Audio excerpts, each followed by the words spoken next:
সকালে ঘুমোতে উঠে অনেক তাড়াহুড়া করে রেডি নাস্তা করার সময় বাসায় কিছু গোলমাল হয়ে গেছে। গোলমালের বিষয়টাও বলা তো মুশকিল। আমি যখন নাস্তা করি তখন আমার স্ত্রী ইনসুলিন নেবে, অর্থাৎ সিস্টার আসলে ইনসুলিন দেওয়ার জন্য। আমি বাইদি ভাই সিস্টারকে বললাম যে ইনসুলিনের দাম কত।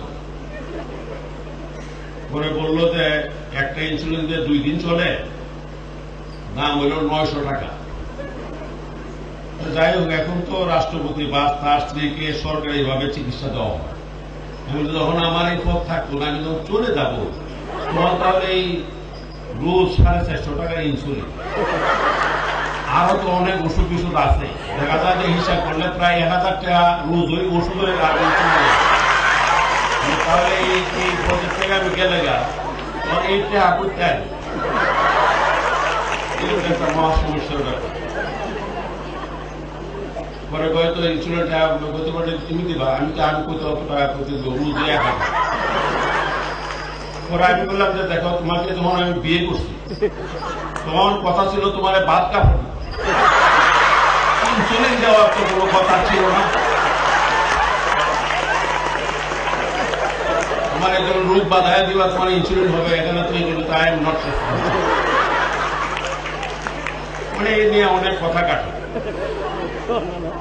কথা কাটাকাটি হলে আমি বললাম যে ঠিক আছে, দাঁড় যদি বলো দাঁড় পথে সে যাও। তখন সে প্রশ্ন তুললো যে ঠিক আছে, তাও যাইতে রাজি আছি। কি? আমি বললাম যাও। তাহলে আমার যে তখন বিয়ের কাপ ইনসুরেন্স 25,000 টাকা। বললাম যে 25,000 টাকা দিয়ে দিতে রাজি আছি। পরে বলে না, 25,000 টাকা তো এখনের না, 64 সালে তুমি আমার বিয়ে করছো। তখনকার 25,000 টাকা, এখন তার বদলে বলে 25 কোটি। কথা 25 কোটি আমি দিতে পারতাম না। হয়তো কথা আছে না 9 মন গিয়ে হইতো না, রাত আর নাই তো হইতো।